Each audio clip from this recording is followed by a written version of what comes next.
अध्यक्ष महोदय, हे भाषण करताना माझे मन अत्यंत जड झाले आहे। सर्वाधिक वेळा उपमुख्यमंत्रीपद आणि दीर्घकाळ वित्त विभागाची धुरा सांभाळलेले राज्याचे लाडके नेते माननीय अजितदादा पवार आज आपल्यात नाहीत। त्यांच्या जाण्याने राज्याच्या सार्वजनिक जीवनात आणि प्रशासनात कधीही भरून न निघणारी मोठी पोकळी निर्माण झाली आहे।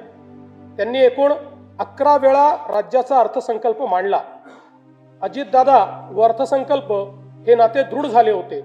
त्यांच्या करड्या शिस्तीमुळेच महाराष्ट्राची वित्तीय स्थिती कठीण काळातही स्थिर राहिली। काम करणारा माणूस ही त्यांची ओळख आणि त्यांनी दिलेली विकासाची दिशा आजही आपल्याला प्रेरणा देत आहे। त्यांना श्रद्धांजली म्हणून सर्व मान्यवरांची चर्चा करून त्यांच्या व्यक्तिमत्वाला साजेसे भव्य स्मारक उभारण्यात येईल।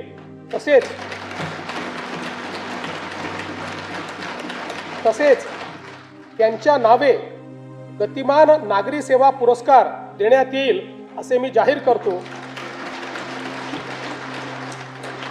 दिवंगत अजितदादांच्या स्मृतींना आजचा हा अर्थसंकल्प मी समर्पित करतो।